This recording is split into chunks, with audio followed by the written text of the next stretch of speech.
I wanna know ya, yeah, what?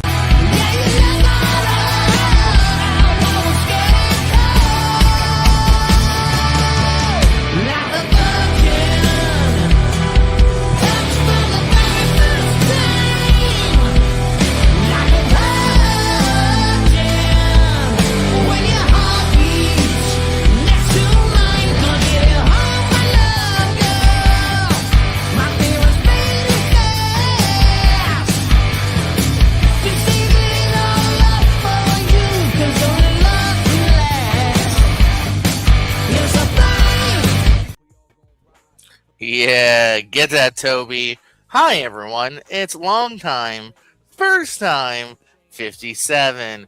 As a call-in show where you can chat with me and the Tato here, talk about a movie you've never seen before or a movie you saw for the first time in a long time. Basically, non-new releases.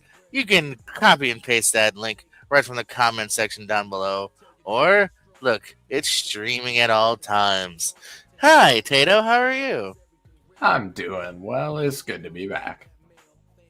Isn't it just nice? We are here in the holidays. I'm killing time because I didn't write down the thing I was going to talk about. Oh, I misspelled it. Right click. Okay, I think I forgot an A. My first movie is my long time this week. Safety Not Guaranteed. Second time I've watched this here. So this is Aubrey Plaza, Jake Johnson, our journalists here. They come across a very quirky article saying, here, let me give you the exact quote because this is a recent ASAT question. Wanted someone to go back in time with me. This is not a joke. We get paid after we get back. Must bring your own weapons. I've only done this once before. Safety not guaranteed. That is written by Mark Duplass. Karen Sony from the Deadpool films are also part of along the ride as well. The other third kind of journalist camera person here. And yeah, just a really nice, sweet relationship that is built between Plaza and Duplass early on here. She, of course, kind of like I don't want to say Mr. Deeds like this more than Mr. Deeds, but, you know, she initially gets in for her own motives, but then she actually starts to like this guy as well. They both have kind of things that they're running from their past, if you will. Here, some stuff is divulged later on about his past. There's even I forgot a really nice subplot too of Jake Johnson's character and kind of like what some of the stuff he goes back to and almost relies on. It's a really sweet, well-intended movie here. It's got a pretty interesting ending as well. I quite dug it. I have it at my initial score back in the day at 3.5. I'm gonna be nice and give it a 4. This movie just really kind of won me over here personally. Ted, ever seen Safety Not Guaranteed? I have not. I'm a fan of these cats though, so I would. Yeah, check this one out. Chris, ever seen Safety Not Guaranteed? Yeah, I loved it. Definitely a 4.5 for me. This is one of my favorite Aubrey Plaza. That's a biggie. Shabba-Doo, ever Shabba-Done did this? I have not, but you enjoy Mark Duplass and Aubrey Plaza though. Hey, Jonathan, ever seen Safety Not Guaranteed? I have not. This is a blind spot. Oh, all right. Well, me and Chris the only one on Economy Center has seen it. Exactly. That's how it works sometimes. Tato, what'd you see this week? Very weird that you mentioned Mr. Deeds as the way she gets into this, because I saw Mr. Deeds this week. Seriously? Very much seriously. Okay. That's what he just said. No, it isn't actually. This is what we call a first time in a long time. Well, then let him finish is what I meant to say. Yeah. Anyway, I'm gonna let you finish, but Beyonce had one of the greatest albums of all time. With that said, this movie is I do remember liking this one quite a bit as a kid. Hadn't seen it since probably, like the early mid 2000s. So had been quite a bit of time since I'd actually seen it. It starts off a little wacky, so I was nervous, like, oh, did I just like it when I was a kid? Is it really not that awesome? But then the jokes do start to hit. It got rolling. Most of the jokes hit, some of them are not. John Turturro even better than I remember as a kid, because I've grown to like that actor so much more to the point where I can recognize what actors are. Probably wasn't able to do that then. Still can't really recognize actors now. We all know that, but yeah, chemistry with Winona Ryder is solid here, even though it is not as fantastic as obviously with Drew Barrymore. my main thing that I really enjoyed about this movie is just how absurdly good of a character Mr. Deeds is. I realize it's a movie and that's like the point of it and shit, but he finds out he's absurdly rich, just does not change at all, just rolls on, continues working at the pizza place till he has to go to New York. Obviously, kicks the shit out of this guy because he's a good dude and as a bad guy, so that's what happens sometimes. I've also been watching a lot of that we'll get to. Finds out he owns the New York Jets. It's just, oh, that sucks. Like if any of us found out we owned an NFL team, it would be fucking bananas. Basically, Mr. Deeds is just Ted Lasso who will occasionally kick the shit out of someone, which is nice. High praise for a character that I love so much. But yeah, basically his only character flaw is that he's too good of a dude. And pretty much never fades from that except for like the 1 minute where she's fucking drowning in the lake and he's like, hey, fuck you. And then like that happens for 10 seconds and then he saves her again. So yeah, super good character. Possibly my favorite Adam Sandler character. Comedy not quite as there as, you know, your Billy Madison's and Happy Gilmore's, but I still have this at a 4-star, damn near 4.5, right? Just right there. Chris, Mr. Deeds? I one of the few Adam Sandler movie comedy furnitures I actually do like. A guilty pleasure. It's stupid yet, but it's pretty funny, and John Turturro is the best thing about it to me. And Peter Gallagher does a pretty good job playing the villain. 3-star for me. It's been a long time since I've seen it, but I do remember enjoying it. Brian hasn't seen this. Jonathan, just joking. Brian? Yeah, this is one of the Sandler films I do enjoy for the 2000s as well. I love seeing Colin Farrell pop up there as his friend. Really connected to Big Daddy almost, because Welsh Star's character from Big Daddy shows up in there. But overall, it's a 4-star film for me. Jonathan, thoughts on Mr. Deeds? I don't think it has been 20 years since I've seen it, so I don't remember much about it. So right now I think I just liked it okay at the time, so I'm gonna give it 2.5, but I do need to rewatch it. 2.5? How dare I agree with Jonathan, actually. I don't love this Sandler one. I never have. I mean, yeah, I'm all about a nice guy. Like, you know, you said the Ted Lasso thing. I think that's high praise. But I also just never find myself laughing that much. I think Turturro definitely does what he can with his stuff. I think Turturro is funny, but I don't like Winona, which I know you're not supposed to at first, but also she doesn't earn him in the end. And like, yeah, of course you love Mr. Deeds. He's a nice guy, but you're still kind of a bitch. You don't deserve him. So I don't know. I never found that much laughs. Even Sandler, well, yeah, you could say he's a nice guy. I would totally invite him to a barbecue. I also don't think he'd be that interesting at a barbecue. That character is very kind of one note for me throughout the whole movie. So I'm only about 2.5 as well. There's things that are charming about it, but it never got me to that next level personally. Chris, what'd you say? Yeah, I got 2. I think my biggest shot for the last, but I do go on it. While Viner passed away, I watched a movie I never seen before. The one I just finished watching. I watched this is Spinal Tap, the first one for the first time today. I believe it's the directorial debut, if I read it correctly. This is a funny movie, I got a kick out of it. I think the band are very funny together.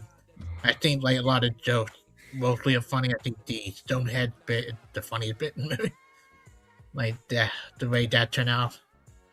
But yeah, a great mockumentary. I love mockumentary style. I had a good time with this. And yeah, I really happy got around to watching this. I probably won't check out the sequel based on some of you guys' reactions. I've been hearing back up already. This is a 5-star for me. This definitely is really great Rob Reiner. Brian, not done this is Spinal Tap?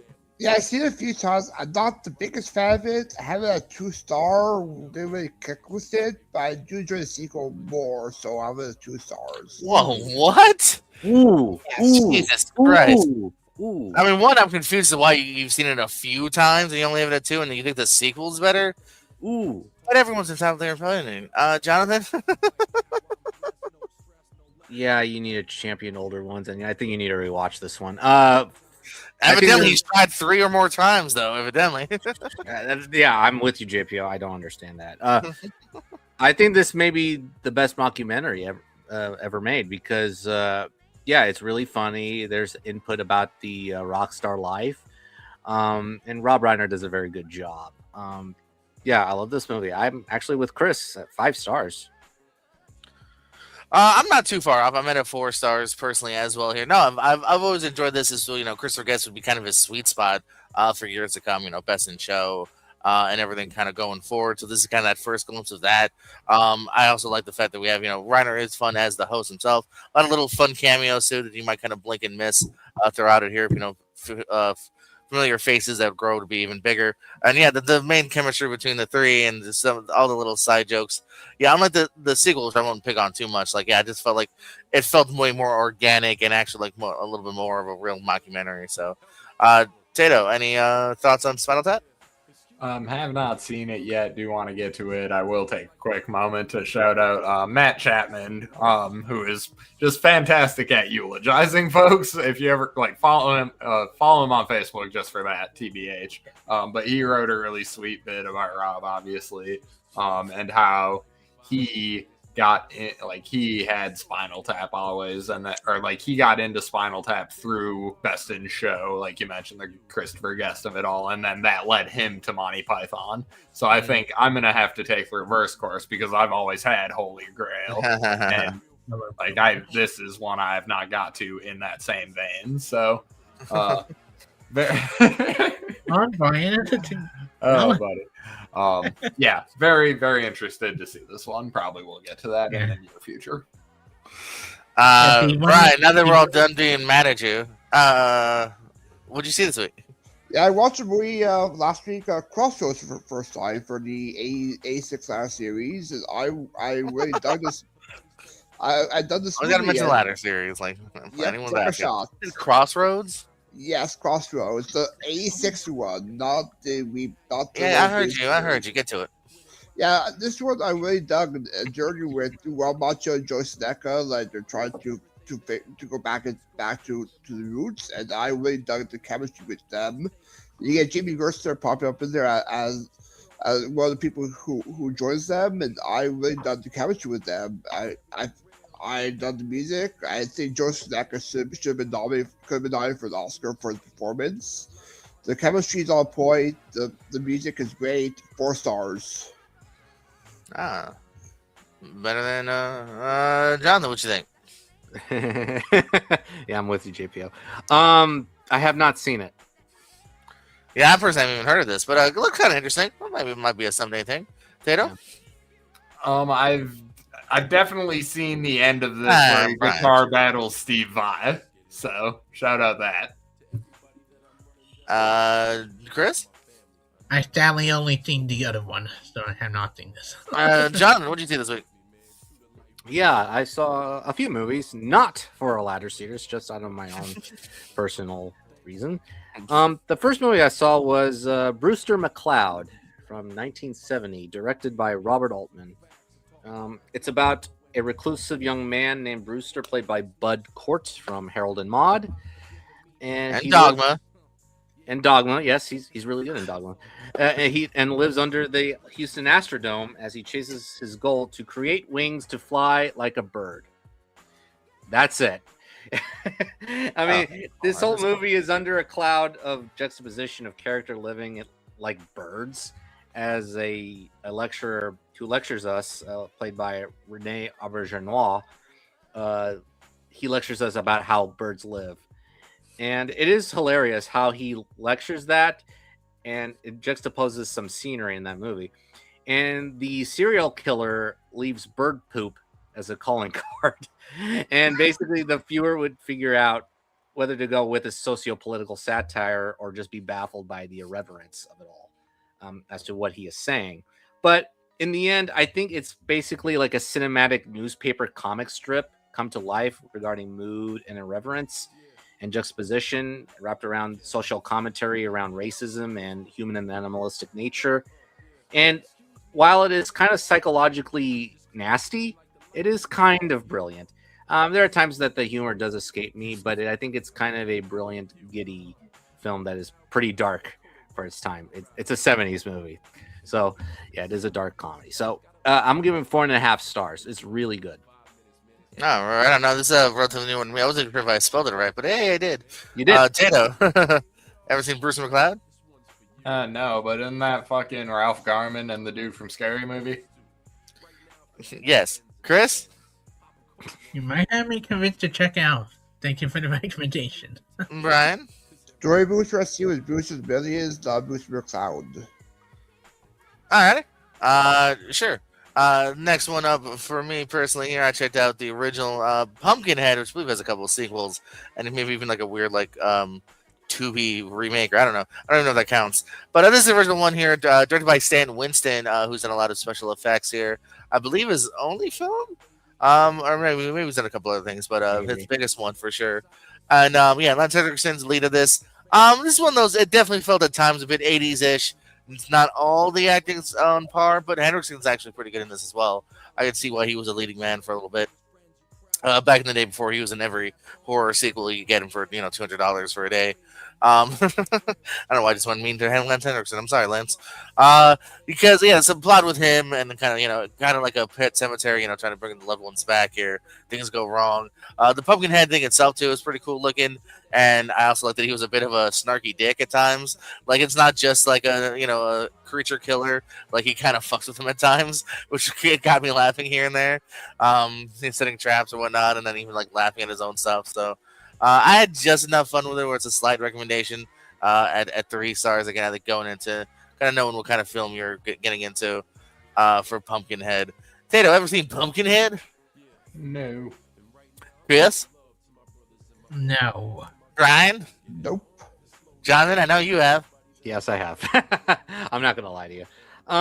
Lance Henriksen. I looked at the letterbox just now. That's like, oh, I saw John on this. I knew you had. Yeah, Henriksen does give a good performance, and there's some cool designs and cool production. But in the end, I just felt it's just all of that and not much narrative after the first 30 minutes. That's it. So it's a 2-star movie for me. Fair enough. I'm not too drastically apart. Tato, what do you see? Like I said, sometimes bad guys need to be punched. Specifically backfisted. By Michael Keaton in 1989. I saw Batman. This movie's really good, especially for what it is, for when it is. We probably don't get the movies we have today without this one in particular. Pretty decent. I get like flawed in ways, obviously, like just being limited by the time. It's a little Burton-y, but like Burton makes a great Gotham. Much like Ponyo is a character in this movie. It's like the city design's great. Michael Keaton is super duper fun. He's not quite that Bruce Wayne, and not quite the best Batman, but he's very good. Definitely laid the groundwork. Nicholson is fantastic here as Joker. We've been privileged to just get so many great iterations of this character with Hamill and Ledger, and I think it could be said that it's easy to play a good Joker, but very difficult to take it to the next level, and I think all of them do it in their own unique way. So yeah, very much credit to Nicholson. Like, we just have a fuckload of great Jokers, and it's dope. Keaton Batman. Kim is good as Vicky Vale here. I had seen this as a kid, but this one, the scenes are so far removed from my head. However, I also know the song Bat Dance pretty much word for word, so all the sound bites were in my head. It was fun to put the image to the sound bites. Anyway, good movie. 4 stars here. Chris? Yeah, I need to watch it later, but I've watched it so many times in the past for studying purposes. I love this movie. This is not my favorite for the Tim Burton thing. I like Batman Return just a tiny bit more. That's because of Michelle Pfeiffer and Danny DeVito. But yeah, it's still a great movie. This is a Tim Burton that I love, and not the shit he does nowadays. Yeah, I give it a 4.5. That's mostly because Keaton is a good Batman. He is a good Bruce Wayne. I kind of disagree with you, Jada. I thought he Chris? was good. I mean, Huh? Brian. Yeah, this is a 5 star for me. One of my favorite Batman films. Jack Nicholson is having a lot of fun, especially when he comes back and shoots his boss. I love the quotes song and dance Batman's Hell as top 5 burn movie for me. 5 stars. Jonathan. Yeah, it's an entertaining Tim Burton movie. Nicholson and Keaton are having a great time, but I felt like he's too reliant on style than narrative in this movie, so I gave it 3.5 stars. It's still a good movie. No, I'm a big fan of this movie here. I love the style. Yeah, I can kind of see to a degree where you're coming from, but I don't know. Even the opening sequence were just like the two people like talking about Batman has always like really worked for me. As a kid, and then Nicholson just brings it to another level here. So you have fantastic lead, fantastic villain, nice little sultry love interest as well here. Kind of hits the levels on everything going for it. And yeah, so I'd say about 4.5 for me. I really do dig the first Batman. Always have. Chris, what else you see this week? So yeah, here's kind of a shocking one. But one I have not seen. The other Stephen King adaptation I talked about Stand By Me a while ago. I did talk about Misery. About Misery for the first time this week. Yeah, never seen Misery before. I've seen like clips here and there, but this is the first time watching all the way through. I freaking love this movie. Cassie Bates, holy freaking shit. Like, beyond terrifying and funny at times, and just like the freaking hobble scene of a like rinsing scene watching it. And James Caan is fantastic. This is easily another 5 star for me. This is one of my favorite Stephen King adaptations. And I'm really happy I got around to watching it. And also the stuff with the sheriff, like, really balanced it out with the comedy. Like, because the sheriff stuff is really funny at times. With him and his wife, the back and forth. Yeah, Zach Shelton's best performance in the movie. I think you said. Brian, Misery. Yeah, 5 star for me as well. This is my favorite favorite kind of base movies. I do love the performance she gives. I do agree sometimes a bit sweet, then you get messy as the movie goes and goes on. And the torture she gives to James Caan, 5 stars. Alrighty, Jonathan. Well, I know there's enough praise about the characters, and yes, rightfully so. All three of them give great performances, but I don't think there's enough story backing them up because the performances are way too strong and great. The story, I think, is just a little light, and I think it's just reliant on the performances in the end. So I give it 4 stars. I think it's a very good time. Yeah, I'm actually more in the line of that. I think the performances are outweighing the actual overall structure and meaningness of the movie itself, even the way it's shot. I think I'm just good and not over the top with. Performance 5 stars. Yeah, the movie I'd say more is a 4 star movie for me here. I can't get to 5, but she is worthy of the praise that she gets. Yeah. Tato. Yeah, I'm gonna fucking say this movie is a fucking bad time. It's a really, really good movie. And that's the point of it. So shout out to all of the great performances as mentioned. I will reconcile the 4-star movie and the 5-star performances into 4.5 ultimately. For some reason, whenever you stay home from school sick, this movie's always on and you always wake up during the fucking hobbling scene. It's terrible. I think that was just I feel bad. I think that's just you, man. Brian. Yep. For my next movie is Short Term 12 for the first time. From Trey Child. Yeah, this is a movie I discovered because JP's recommendation of it for a different show, and I really dug this movie. It had a lot of heart, especially with Brie Larson and Katie Deaver's character. They're great together. You get early Lakeith Stanfield as well. Whether people stay there. Rory Malek is great to see. I dug the performance a lot. I got emotional. Some parts 5 stars.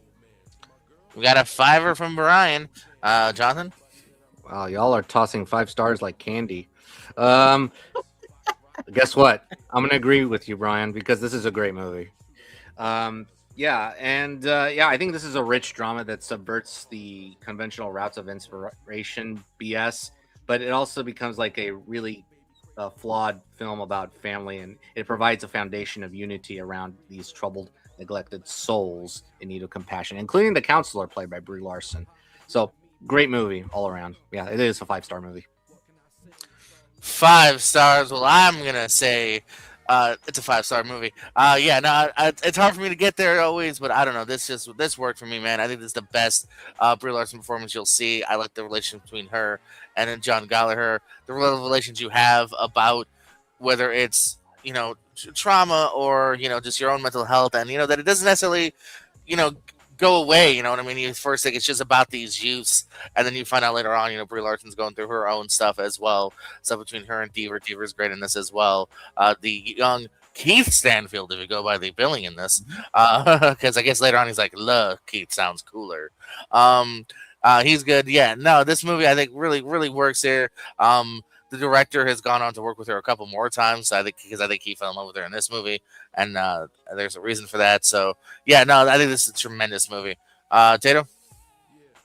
Short term 12 monkeys. Short term 12 rounds. Short term 12 years a slave. Short term 12.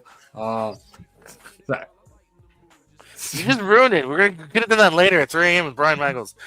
Chris? That's the blind spot. Get to it. Yeah. On the rules, you see. Yeah, I highly recommend it. So this is a movie that I just wrapped up. So 'tis the season. I watched a holiday movie from 1941 called The Man Who Came to Dinner.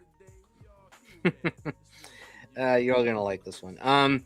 So a very fast-talking, negative radio personality played by Monty Woolley injures his hip after slipping on the icy steps of a house, a luxurious family's house, and he basically is confined there for a week under doctor's orders, and he basically dominates the lives of everybody, including his assistant, his secretary, played by Betty Davis, and my God, Woolley, he is a curmudgeon of a character. He's an a-hole of a character, and he is great. He dominates this movie.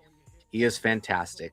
And what I like about this movie is he's not a heart of gold at the end. He basically accepts it, even though he has a bit of humanity, a shred of it.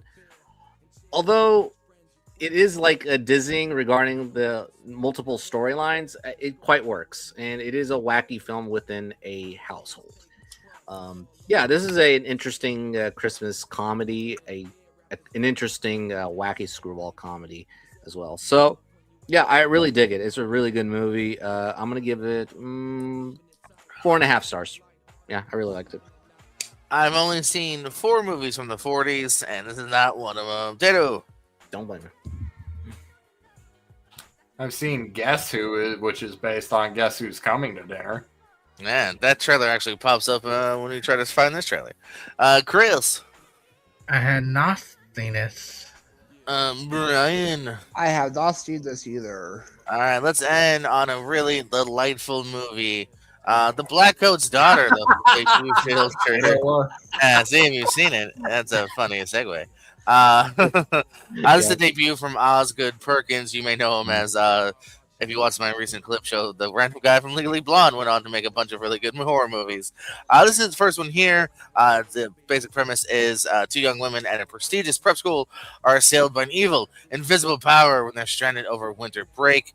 Good performances here. It's kind of similar to performances of Emma Roberts, Kiernan Shipka, who I'm a fan of as well. Little James Remar's good in this as well. Definitely a dark movie, definitely a slower movie as well. You would go on to do things like The Monkey and whatnot, which kind of has a little bit more bang for your buck. This one here, probably smaller budget as well, would make sense here. So at times I was starting to kind of lose it, and like I like the ending, but like at the time I'm not totally over the top with it as well. But I do think there's definitely enough here, kind of as that review just said. You do feel the atmosphere. You are at least engaged in kind of like what the flippity fludge is going on here. So it's just a slight recommendation, similar to Pumpkinhead. I got it 3 stars for what it's going for. It succeeds just enough for me personally. Tato, the Black Coat's Daughter. No. Chris. Is that the daughter from Mad Men? Brian. Have not seen. And Jonathan. You can talk about it. I have seen it. Yeah. It's a good movie. I'll say that the twist is revealed too soon, and it could have been handled better. But it is quietly eerie and suspenseful. So, yeah, I liked it. I liked the eerie setting and the tone. So, yeah, it's a good minimalist movie. So I'm gonna give it 3.5 stars. Right on. Jada, what's your final flick of the week?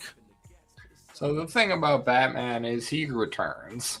Yeah, you see what I did there? It's very clever, because that's the name of the movie. Yeah, no. Solid follow-up here. Little more, like, I'd say slightly more Burton-y wacky in the Penguin is much more like more Burton-y, I would say, slightly more than the Joker at any rate. Christopher Walken is in this movie. He's very good. I enjoy Walken's performance enough. And Michelle Pfeiffer is pretty dope here. But I do have this beat below the original. It's just like kind of recycling some things, kind of yeah, it does Batman things. He's still got a rubber neck. He still can't move very well. So yeah, fun to be had. 3.5 stars. Good movie. Chris? I freaking love this movie. I love the original, but this is my preferred between two. Just because Michelle Pfeiffer was so good at Catwoman. And you talk about the best thing Annie Bowles did. The scene when her and Bruce realize their secret identity during the dance is one of the best things in any of these two Batman movies. And DeVito's great. Walken's great. It's a really good Batman movie. Like, I might give it 5 stars. I love it every time we watch it. Brian? I have 4 stars actually. I do love the Christmas aspect of it. I do enjoy opening with Pee Wee Herman and the girl from Pete's Big Adventure as parents. I enjoy the transformation with Catwoman giving a good performance. Overall, it's a 4-star movie for me. Jonathan? Yeah, I'm not a fan of this movie. I like the Catwoman Penguin stuff. The other stuff I don't like. The Batman stuff, I think he's like, it's not really his movie, to be honest. And the Max Schreck storyline, I just didn't care for it actually at all. And it really, the criticisms that I had for the first Batman really shows in this sequel. So yeah, 2.5 stars. Oh, come on, Jonathan. Max Schreck. Sorry, I'll stop doing that now. I'm back to being high on this, though. Actually, go even though I'm gonna say 4 stars. I don't know. I love the Penguin. I love Catwoman. So they elevate kind of some of the other stuff that Byrne does. I think it's a really fun sequel in this world. Yeah. I wouldn't mind us, what his version of a third one would have been in this world. Chris, are you done? Or you got something more else? Yeah, I'm done. Brian. Yeah, my last one is a big one. The Sixth Sense for the first time. For 1999. Yeah, watched it for the first time, actually. I really dug this movie. I did catch the twist to the end. I dug the chemistry with Bruce Willis and Hazel Osment. The chemistry works great. I wasn't a fan of the third act, though, but the first 2 acts are good. Overall, it's a 4-star movie for me. Let me ask you, were you able to avoid the twist these 30 years? Really? Yes. Good for you. I don't think I would have been able to avoid that. I'm actually impressed. Yeah. Jonathan, thoughts on Sixth Sense? Yeah, in addition, I know you're a fan of The Office, right, Ryan? Because Yes. there is an episode where it actually gives away the movie. But back to this. No, this is a really good movie. Yeah, I really like this movie. I think a few scenes go on a little long, but I think it holds up really well despite knowing the twist. Yeah, great performances by Osmond and Colette, and also Bruce Willis. We never actually praise Willis enough for this movie. So 4.5 stars. Yeah, definitely a great movie. Yeah, now this is one of those word of mouth movies, man. Even being 9 when it came out, like we had to see this. Like we rented this right away, as soon as we could. And yeah, no, I think it works, man. Nice harrowing opening with a skinny ass Donnie Wahlberg. And then Willis is really good in this. And man, like I'm such a huge old school fan of Joel Osment. Like that dude is just so good. It's so young. You can also see him getting arrested on YouTube. Very sad. I don't know why. I don't know why we're letting body cam footage get released so easily. Anyway, that's a different graph for a different time. But yeah, even the secret sequence here that it goes to actually her funeral and whatnot, and then finally the revelation in the end of what's going on. Spoiler warning, all really works. So yeah, solid flick. Yeah, right at a very solid 4 stars. Tato, no, just because you saw reactions, no, you didn't see this. All right, Chris. Yeah, I loved it movie. My dad showed it to me a long time ago when I watched it for the first time. Yeah, I think I'm going to give it 5 stars. I freaking love this movie. This is remind me of when M. Night Shyamalan used to be a good director before he does. Hot take. What a hot take. Jonathan, what did you see? Trap is really good. All right. Okay. Anyway, exactly. Trap was I fun. knew that. yeah. Unbreakable, pretty good. I mean, Unbreakable, this and Last Airbender, Okay. right, Tato? Last Airbender. Can I get a? Glass I do enjoy though. I do enjoy Glass. Glass is not that big, man. He fucked up with Glass. So yeah, my last one. It's a long time watch. Actually, it's been a while since I've seen this one, and it's been 5 years. I wanted to see if it holds up, and yeah, it's Dr. Seuss's How the Grinch Stole Christmas from Ron Howard. Yeah. You're an idiot. Okay. That's a quote from the movie. I'm not Alright. just being an asshole. All right. Sure. Sure, Tato. Anyway, you know what the story is about. I don't need to summarize it. You've read the books. You've seen the short film. You've seen the cartoon. So- Yeah. So, but basically, it's an extension of that story, and I'll give Jim Carrey props. He does give a great performance in that Grinch costume. The makeup is really well done. It's been a while. When they shoot it close up, I don't see Carrey at all. He disappears as the Grinch. Yeah, and he's charismatic and he's very grouchy, like how it is designed to be from the Dr. Seuss book. Yeah, he comes to life. Max comes to life, and a few elements comes to life, especially that flashback with him, the young Grinch.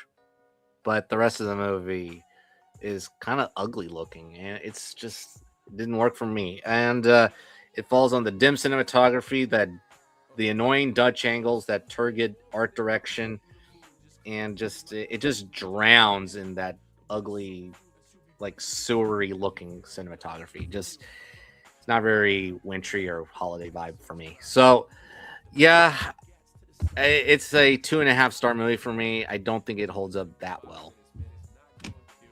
Yeah, this one I enjoyed when it first came out here, so I'd right away, big Jim Carrey fan. Again, I think because he's really good. Again, it's one of those performances maybe outweigh the movie, so I'll give it a solid 3. Like, I do enjoy it. It's not one I do go back to often though. I think it's for me one of those like, all right, seen it a couple times. Again, maybe in a decade from now. But yeah, good enough. Tato. Yeah, I did see this as a kid. I probably saw it once in the years since, in my maybe mid-20s or something like that. Definitely haven't seen it in a while. Probably will get to it. I have been knocking out Carrie with Ace Ventura, and spoiler alert, if you're a trend follower, you'll know that maybe Jim Carrey will be getting talked about next week by me. So maybe I'll get to that this Christmas too, because I'm getting close to Sandler, and I guess Carrey is just what I'm doing next. No, you can also just mix up actors. Just throwing it out there. Chris. JP, I don't watch movies enough. Just let me actually watch movies however I do it. True. My bad. I am one of the people. We watched this almost every year for Christmas. Why? Is it creepy? It's fun. All right, go continue. There's a lot of other movies to watch. Is all I'm saying. I'm mature. All right. Grow Yeah. up. Sorry. Like, I just stuff I grew up watching. Like, this is just fun. Like, Jim Carrey great. It's also quotable. I think that's the one thing a Is lot it? of people are saying about it. It's quotable. Give me 3 quotes. You're an idiot. Besides that, don't steal potatoes. 8 o'clock. I had dinner with my dad. Cannot cancel again. Hey. Double hate will finally passion. That's not the quote. One, I think Newsbomb just knocked your quote. Two, just because you remembered it doesn't make it a good quote. I've never heard you say that a day in my life. I don't think I've ever heard anyone say that. And Sorry. you missed, you I'm missed being that quote. mean. Oh, different. He quoted a lot there too. All right, I'll swing by for a minute.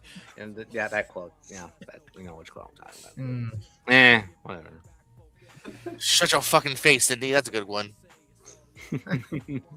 No? Not the movie I saw? No. How many stars do you give it, Chris? I give it. You know what? I give it a 3.5.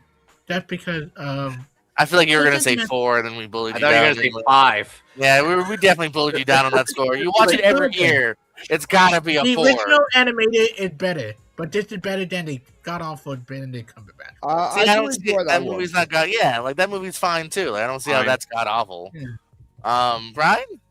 Yeah, this one I grew up watching. I do enjoy. It's not F tier like from a different person who ranked it, but I do agree. enjoy it. I do very quotable.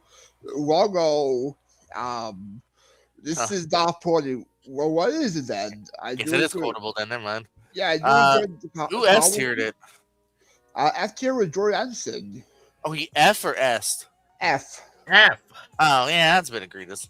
Yeah, I do enjoy. Everybody gave him crap, even Austin gave him crap. I also enjoy his mockery of Ron Howard when he directed Max and was seen, and his take Yeah. on Your Beagle, Mr. Glitch is my favorite version of the song. I have a 4 stars actually. Sweet. Yeah. Not the, An F tier means you hate the dog. Yeah, again, yeah. I don't That's know. what it is.